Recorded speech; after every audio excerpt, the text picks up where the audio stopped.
My dad has one eye. He had two. He lost one. He's not a cyclops.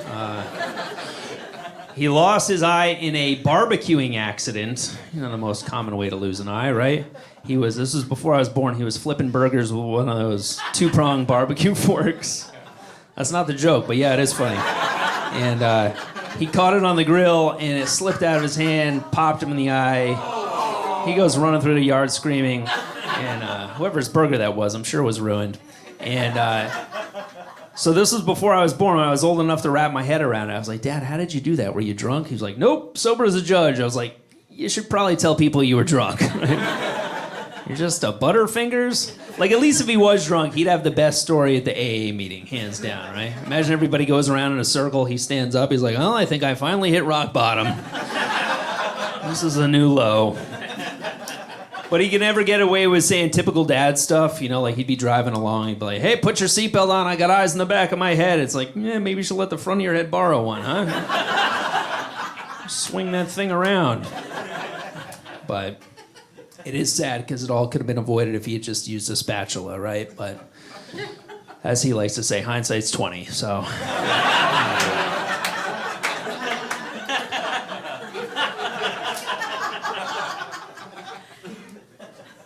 My grandfather died when I was 8 years old, and my parents, they really blew it when they told me about it. They made a huge mistake. They told me the truth, which was that he died in his sleep. So for the next year, I was awake. Wide awake. They'd be like, Doug, it's bedtime. What's that, dead time? No thanks. Sleep when I'm dead. I'm dead if I sleep. Just gonna pound a pot of coffee, queue up some horror movies, whatever it takes, you know? They'd be like, all right, we'll see you in the morning. I'd be like, will you, though? Will you? I feel like would have been such like a good kid if they just lied to me. Like, here's how it should have gone down. When I was like, how'd Grandpa die? They should have been like, well, he was jumping on the bed after lying about brushing his teeth and refusing to put his jammies on when he fell and broke his neck on a G.I. Joe he left lying around.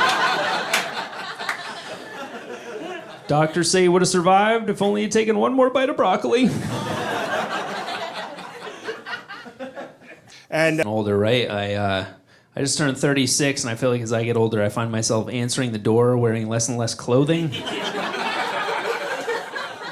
guys do this? It's always the same thing with me. Like, I'll order food, and then I'll try to take a shower before the delivery guy shows up.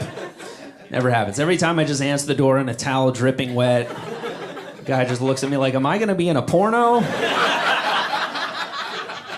You definitely look the part. I think this is a porno. Funny trope in porno, by the way. It's always a pizza delivery guy that shows up, right? Never a Chinese delivery guy. That's weird to me, because it's like, who'd you rather spend the night with? Some kid in a stupid hat or a man who can smoke and ride a bike at the same time? Choice is clear to me. I don't think my delivery guy has ever seen me in anything but a towel. One time I couldn't find my towel. I just had to grab the closest thing to me, and my cat was not happy. She's black, so it just looked like I had a furry sensor bar in front of my crotch. And I went to reach for my wallet, forgot I wasn't wearing pants, just looked like I was rubbing my own ass. Trying to get myself in the mood. I think he's seen me naked more than my own wife. I really do. I feel like if I ever get my head blown off, he's going to be the one to identify the body. Sure. You're going to be like, Mrs. Smith, does your husband have any distinguishing features? She's like, I don't know, but I brought Miguel from Domino's. He's like, balls covered in claw marks. That's the guy. That's him.